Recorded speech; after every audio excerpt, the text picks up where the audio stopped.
In the wild frontier of the 1800s, a cold cattle baron who vowed never to love crosses paths with a half-Sioux woman accused of theft. What begins as pity becomes passion, and what starts as bitterness blossoms into redemption. The Blackthorn Ranch stretched farther than the eye could see. Hundreds of head of cattle dotted the open prairie, watched by armed ranch hands who never let their guard down. It was the largest spread in the county, built by sweat, grit, and the iron will of one man, Raphael Blackthorne. At 34, Raphael was already a legend. He was tall, broad in the shoulders, with a face carved in stone. He gave his orders in a low voice that carried more weight than a shout, with hard gray-blue eyes that revealed nothing and demanded everything. Men respected him, but they feared him more. He paid fair wages and never tolerated laziness, but there was no kindness in his dealings. And his ranch hands said they had never once seen him smile. "Work the herd tighter," he told a hand one morning, his voice calm but sharp as steel. "You lose me cattle, you'll pay for them with your hide." The man swallowed and nodded, too wise to argue. Inside his mansion, a stone and timber house, polished wood that looked more like a fortress than a home, the atmosphere was just as cold as Blackthorn. Raphael lived like a king, but one without warmth. The house had many servants, but none dared to linger near him unless called. Servants hurried in silence, afraid of speaking too much in his presence. Even Martha Green, the housekeeper who had been with the ranch since his father's time, spoke to him only when necessary. Women came and went from the big house. Some were barmaids from town, others widows looking for comfort. Raphael never promised them anything. He took what he wanted, gave them coin or gifts, and sent them on their way. They knew better than to expect more. One evening, as a young blonde adjusted her shawl at the back door, Raphael's voice cut through the shadows, calm, cold, final. "Don't come here again. You got what you came for. That's all there ever was." The woman hesitated, her eyes stung, biting her lip, but one look at his unyielding eyes sent her hurrying into the night. That was how it always ended. To Raphael, women were nothing but brief company, objects of desire, never to be trusted. Raphael poured himself a glass of whiskey, his thoughts slipping back, as they often did, to a day 24 years ago. A 10-year-old boy watching dust swirl on the road, while his mother rode away with a rich man to Boston, leaving behind a poor, honest father and a child who begged her not to go. He had sworn that day never to trust women. To him, they were fragile, greedy creatures who bartered affection for wealth. He told himself he was wiser. He would never love, never be weak. Women were for pleasure, not for the heart. And when they tried to reach deeper, he cut them off without mercy. Still, when the whiskey burned his throat that night, the silence of the ranch house pressed harder than usual. He worked until his hands bled, turned dust into gold, and built an empire no woman could ever take from him. He had everything a man could want: land, coin, cattle, power. Yet a hollow space lingered. Yet, for all his riches, his nights were long, his heart colder than the winter wind. But fate was already setting its snare. The town square was loud that evening, filled with the harsh voices of men and women pressing close around a single figure. Dust swirled beneath their boots, and the heat of anger hung in the air. "Thief!" someone shouted. "She stole bread from Murphy's store!" cried another. At the center of the crowd stood a young woman, tall, slender, her long black hair tumbling loose around her shoulders. Her copper-toned skin and high cheekbones marked her Sioux blood, a heritage that only fueled the crowd's fury. Her hands trembled, but her hazel eyes blazed with defiance. "I didn't steal," she whispered, though her voice was drowned out by curses. A rope was already in one man's hands. The mob wanted justice, or rather, vengeance. The thunder of hooves broke through the shouts. Raphael Blackthorne and 6 of his ranch hands rode in from the dusty road. The crowd shifted uneasily. Everyone in the county knew the cattle baron when he came riding. He dismounted, with deliberate calm, towering over most men there. His gray eyes scanned the scene, cool, unreadable. Raphael's jaw tightened. He despised crowds, women, and weakness. But something in her gaze, defiant, desperate, stirred a strange, unfamiliar tug in his chest. He barked orders to his men, his voice cold but commanding, and they rode into the fray. "What's this?" "She's a thief, Baron," Murphy the storekeeper spat, caught her red-handed. Raphael's gaze swept over the girl for the second time. He saw the dirt on her cheek, the ripped hem of her dress, the way her chin lifted in stubborn pride, even as fear tightened her throat. Something sharp pricked inside him pity, though he'd never admit it. "Bread?" Raphael's voice was low, steady. "You'd hang a woman for a loaf of bread?" The rope holder hesitated under that icy stare. Murmurs rippled through the crowd. Raphael stepped forward, placing himself between the girl and the mob. "She comes with me." "She's an Indian," someone shouted. "She's mine to deal with," Raphael cut back. His tone final. Silence fell. No one dared challenge him. The girl's eyes met his, wide with shock, searching. For the first time in years, Raphael felt something stir beneath his armor of bitterness. Without another word, he gripped her arm, not rough but firm, and led her toward his horse. He mounted his horse again, gesturing for her to climb behind him. As she did, the scent of her, earthy, wild, faint smoke clung to him, irritating yet compelling. The crowd parted, muttering. The cold-hearted Baron had just claimed the half-Sioux girl as his own. The Blackthorn mansion rose from the prairie like a fortress. Stone walls, wide verandas, tall windows staring down at anyone who dared approach. Servants moved quietly through its halls, for the master of the house liked silence. When Raphael strode in that night, a trail of dust clinging to his boots, the girl followed close, her steps hesitant. Her long black hair was tangled from the struggle, her eyes guarded as she scanned the grand but lifeless rooms. Martha Green, the housekeeper, stepped forward. Stout, sharp-eyed, her hands still dusted with flowers, she froze at the sight. "Good Lord above, Raphael Blackthorn, what have you dragged in now?" "She'll stay here," Raphael said simply. Martha's jaw tightened. "A Sioux girl?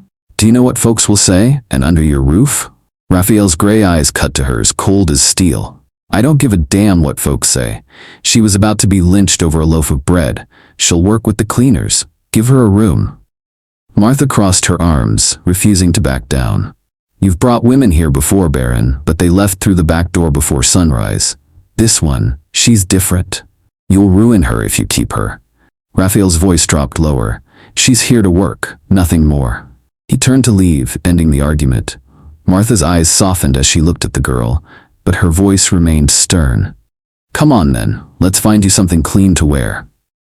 That night, Anika sat on the edge of a narrow bed in a servant's room. The air smelled of soap and fresh linen.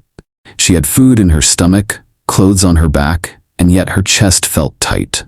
Through the window, the vast ranch stretched into the darkness. She thought of the cold man who had saved her life. Why had he bothered? He hadn't shown kindness in his eyes, only command.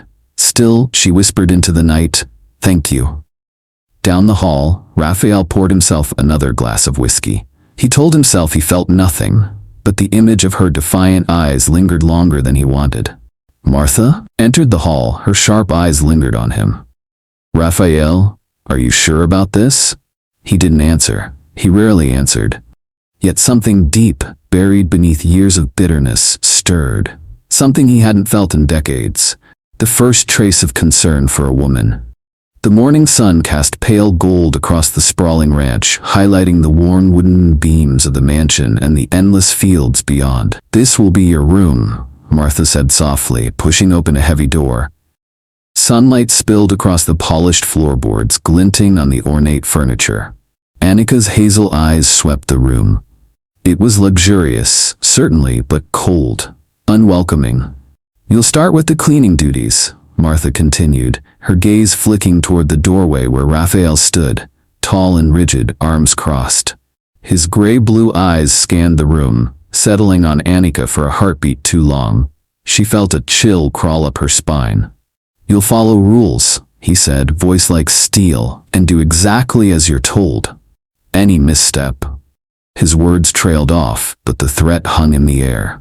Anika met his gaze, refusing to flinch. She had survived worse than cold threats from a stranger. Mrs. Green sighed quietly as if sensing the brewing storm. "He doesn't show it often," she murmured, "but I have a feeling you'll change him one way or another." Anika's lips pressed into a thin line. Change him? She had no intention of becoming anyone's pawn. And yet, there was something in Raphael. Harsh, unyielding, and terrifyingly powerful, that stirred something within her. Raphael Blackthorn remained silent in the great hall, watching the half-Sioux woman move among the housemaids, her tall frame graceful, her black hair catching the light with every step.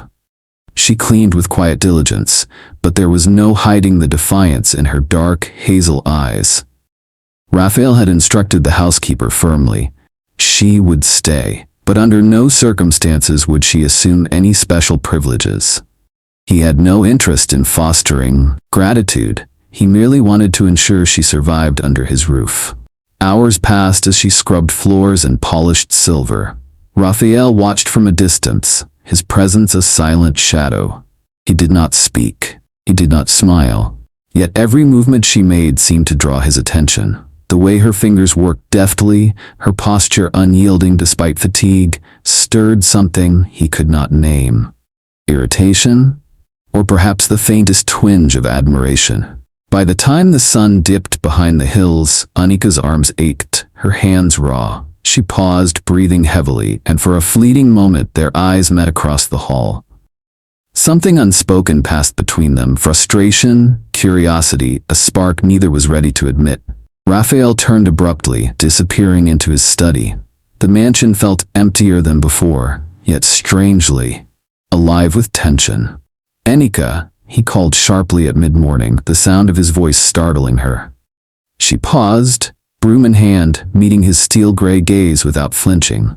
"You needn't hover," she said evenly, her tone calm but resolute. Raphael's lips twitched, a ghost of a smile he would never allow himself to acknowledge. "I do not hover. I simply ensure you do not cause trouble." Her lips pressed into a line, almost amused. "Trouble finds me on its own." He had no reply.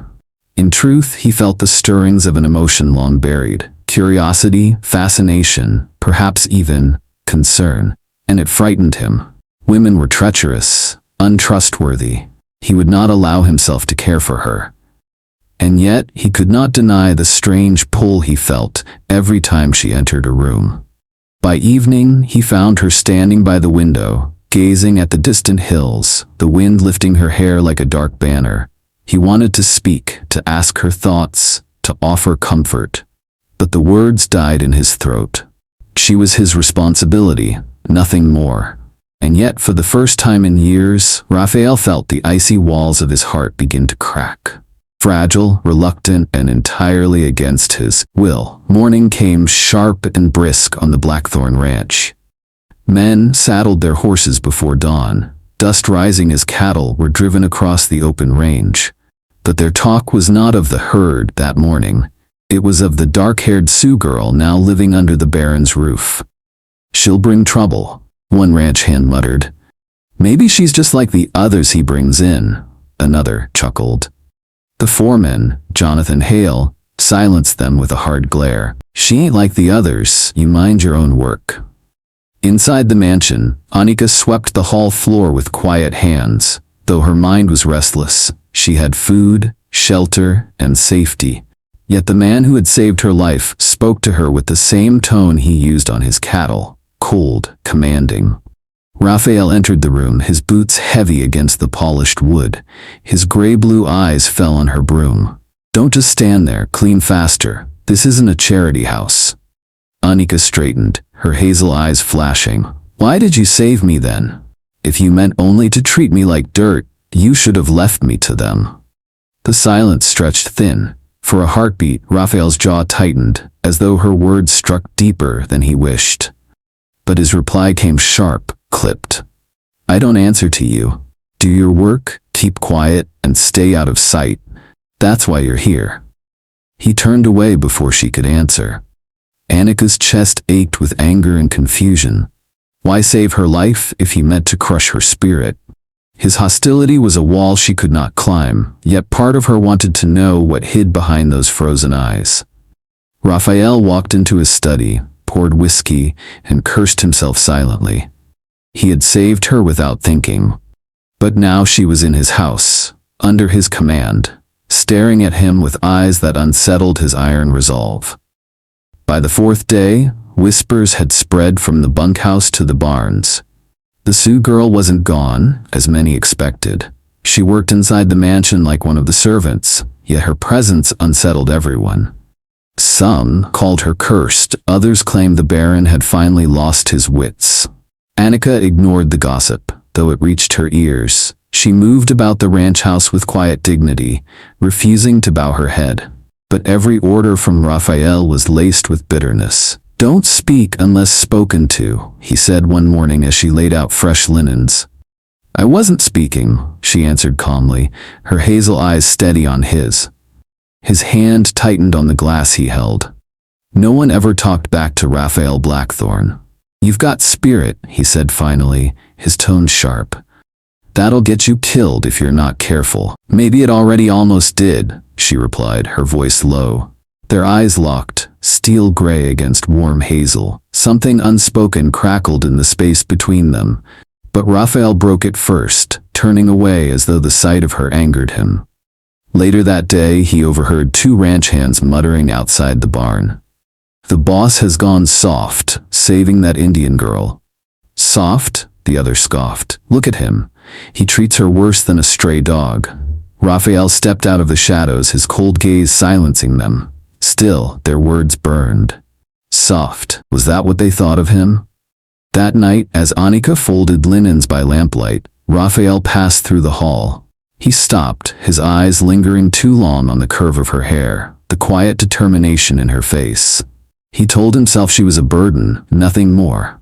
Yet, in the silence of the grand house, he found himself listening for her footsteps.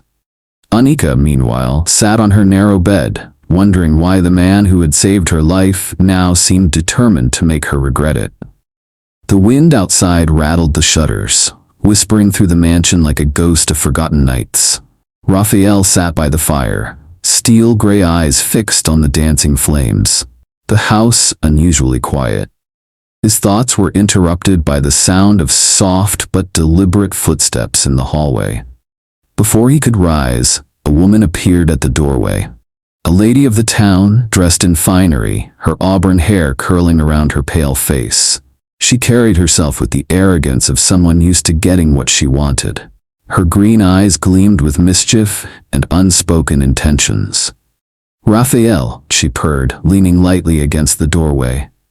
"I thought perhaps you might be lonely tonight." Raphael's jaw tightened. The memory of nights spent in shallow pleasures surged unbidden. He had long ago decided women were distractions, tools of fleeting desire, nothing more. Yet the sight of her standing there, daring and confident, stoked a fire he had tried to extinguish. "This is not the place for your games," he said sharply, rising to his full height. Broad shoulders cast a shadow across the floor. "Leave before I call my men." She smiled, unafraid. "I came for you, Raphael, and I will not be turned away by threats." From the corner, Anika appeared silently, her tall figure framed in the doorway behind the visitor.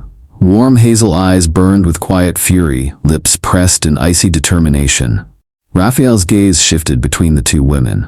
One, a symbol of temptation, the other, a beacon of stubborn pride and integrity he could not yet admit he admired.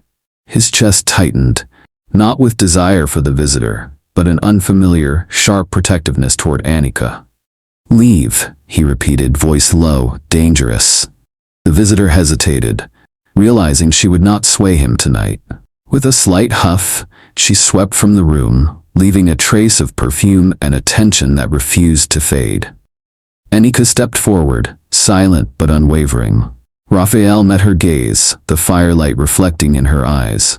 For the first time he allowed a shadow of gratitude, even admiration, to pass between them. The night was quiet again, yet the walls of Raphael Blackthorn's heart had been tested, and one step closer to yielding. The next morning, the ranch felt colder than usual. The wind howled across the open pastures, rattling shutters and carrying the scent of dust and hay into the mansion.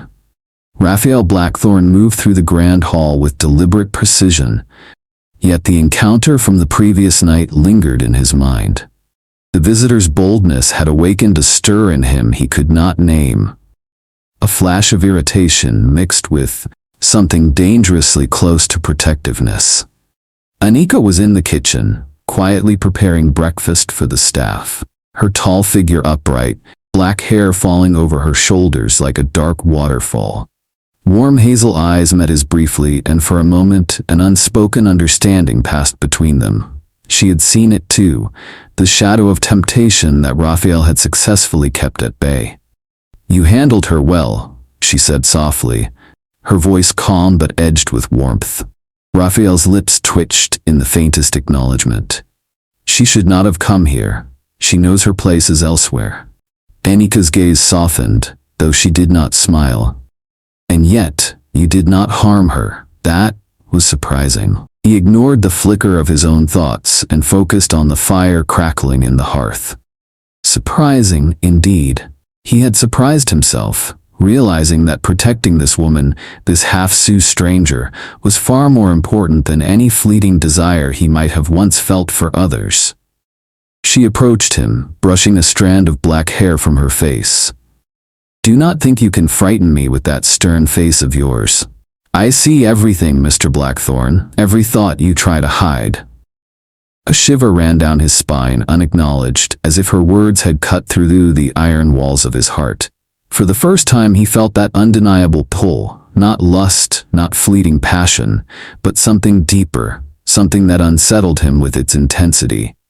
Raphael looked away, swallowing hard. "You are bold. Your place here is nothing but a cleaner," he admitted, voice low and hard as a steel.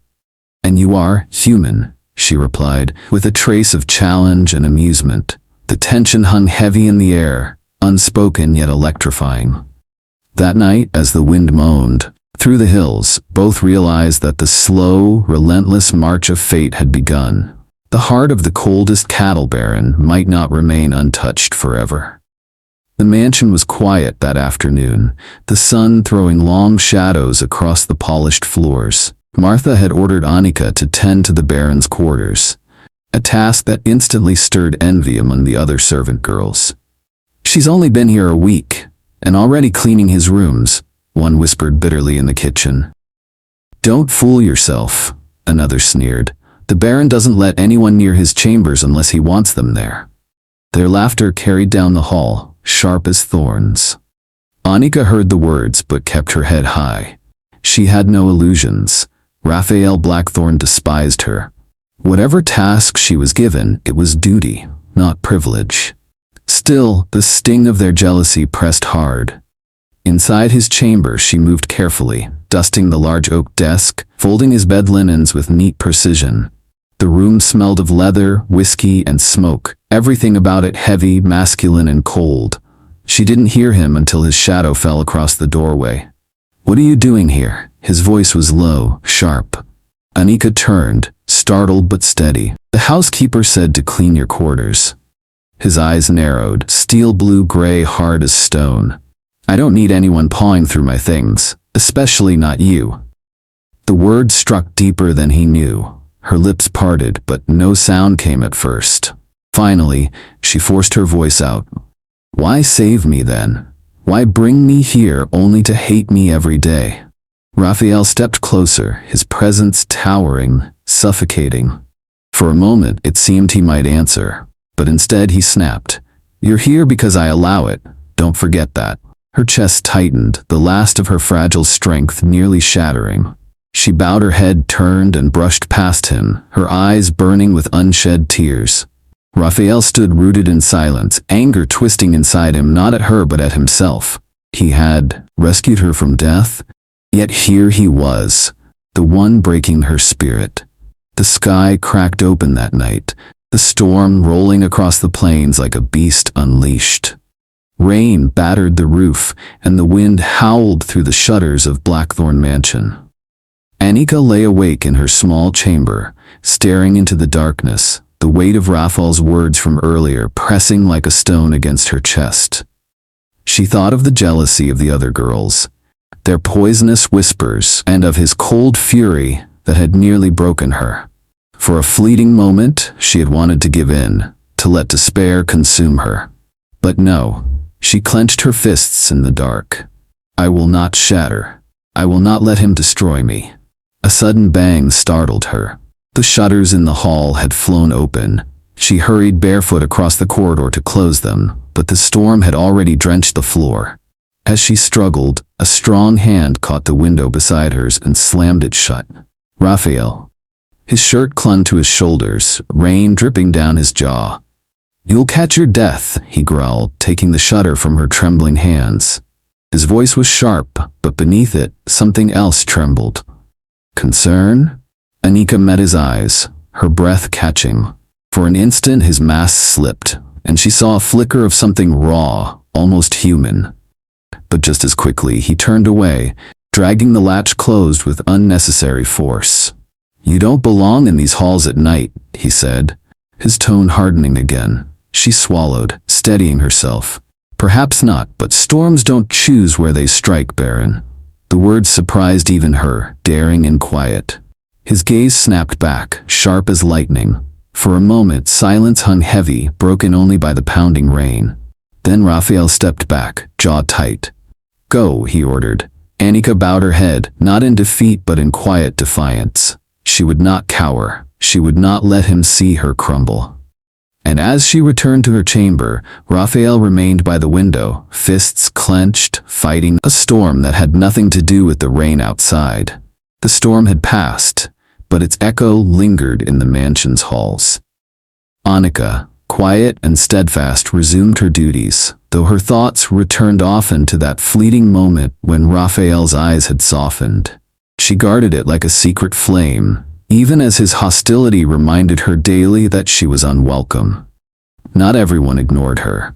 Betty watched her every move. A striking redhead with curls that gleamed like firelight and eyes the color of green glass, Betty carried herself with a confidence born of her curves and her cunning.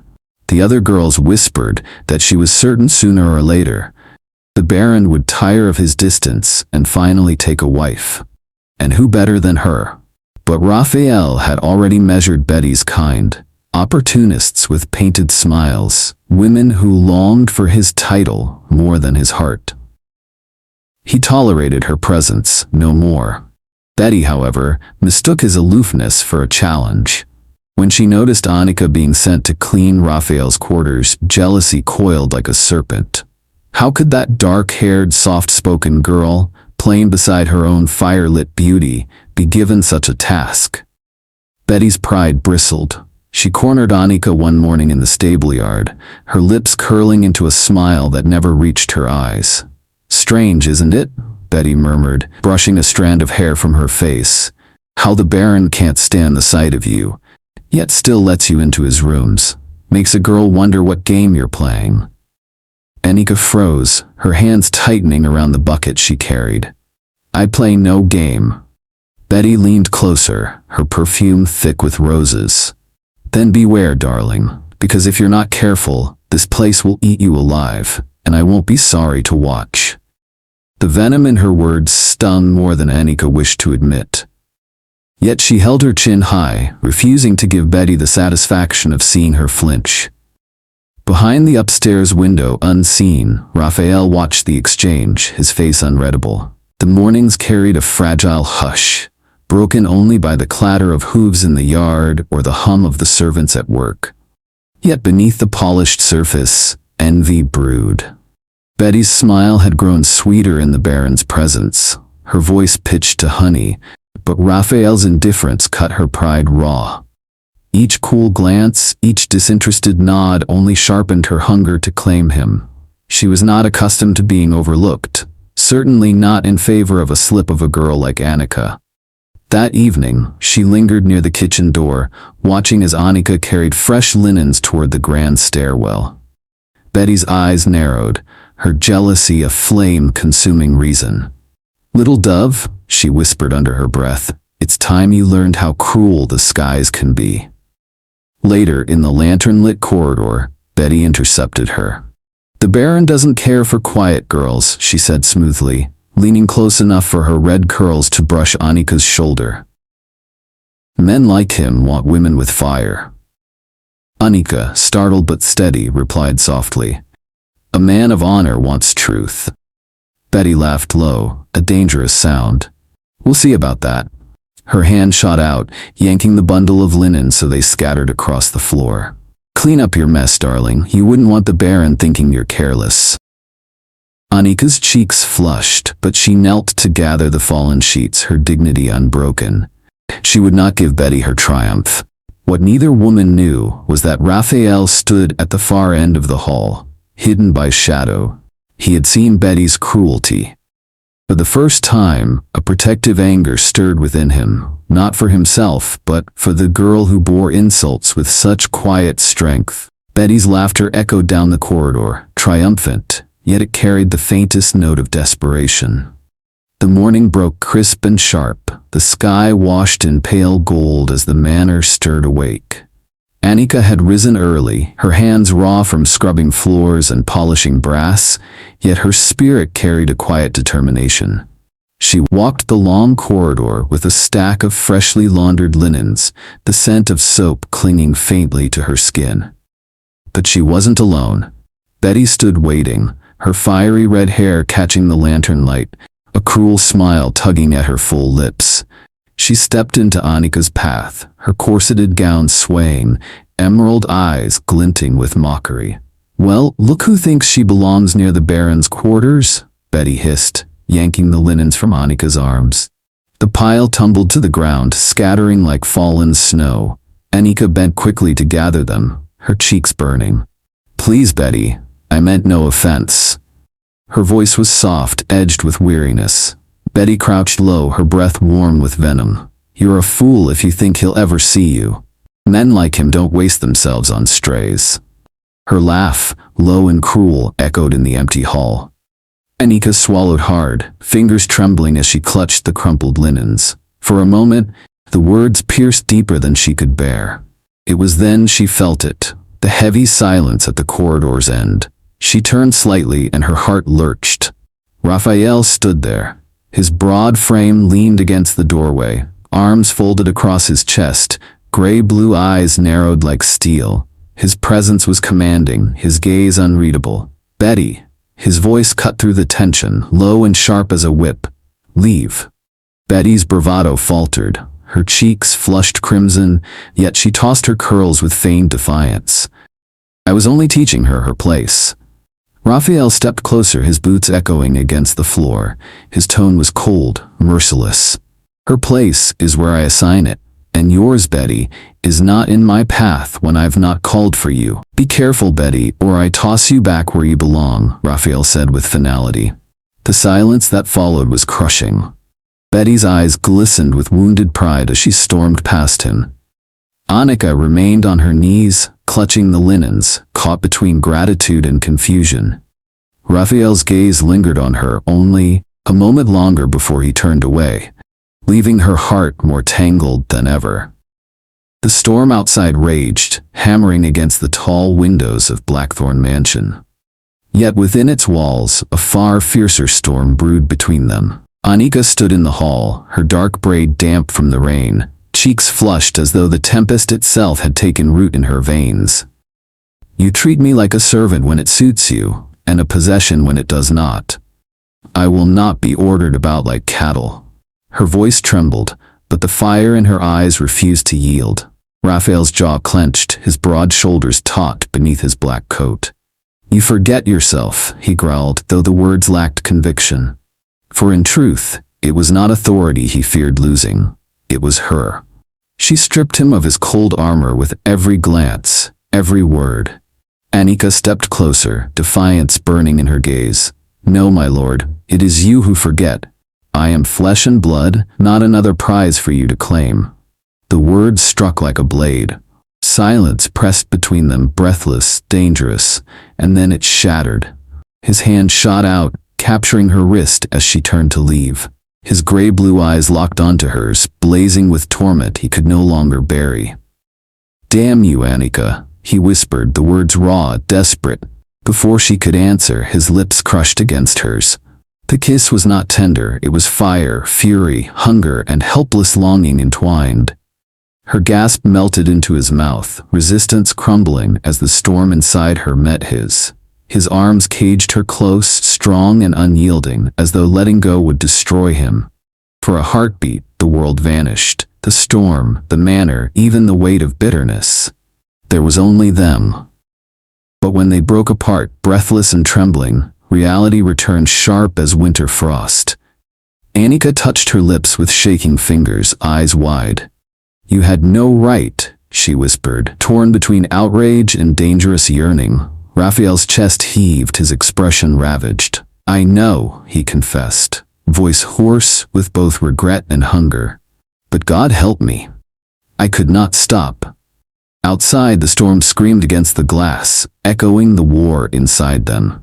The storm lingered through the night, but within the mansion another storm burned hotter still.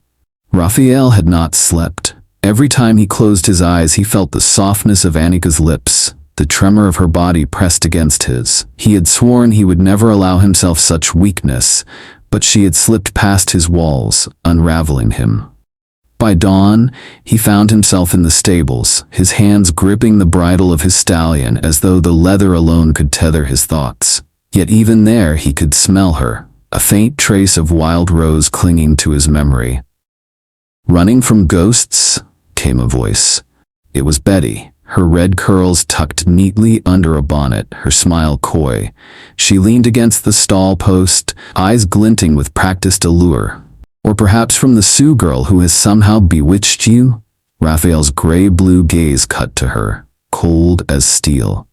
"You mistake curiosity for hope, Betty. My life is not a ladder for you to climb." Her cheeks colored, but she recovered with a scoff. "Even barons can be made fools of. That one will break you. Mark my words." Later, as Anika passed the great hall with her tray, Raphael intercepted her. His voice was low, edged with something fierce.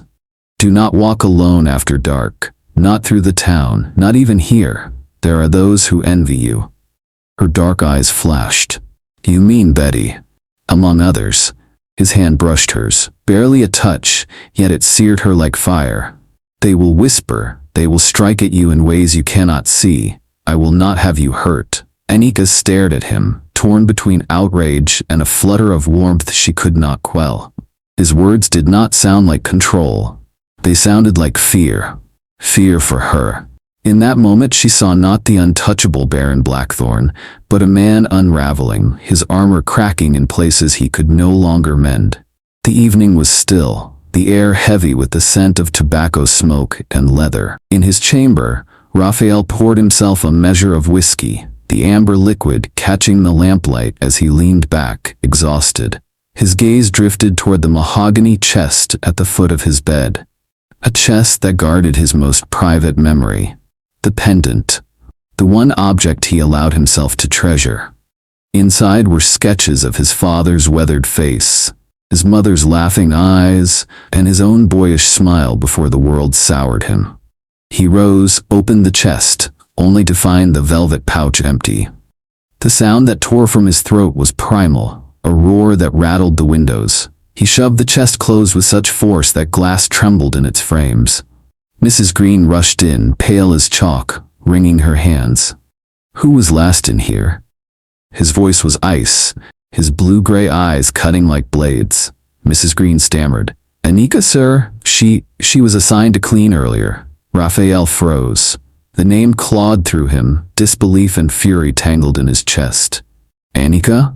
he repeated, softer this time, as if he didn't quite believe it. Summoning the staff, his towering figure filled the hall like a storm. One by one, he demanded answers. Yet every frightened pair of eyes denied knowing anything. His jaw clenched until it ached. "Mrs. Green, Jonathan. Search every room," he commanded. "Start with Betty." A ripple of unease swept through the staff. Betty's room was turned inside out, no pendant. Then it was Anika's turn. She stood stiffly as Philip and Martha entered her small chamber. Her fingers twisted nervously in her skirt. The fear wasn't guilt, but the knowledge that Betty despised her and would stoop to anything. A gasp cut the air.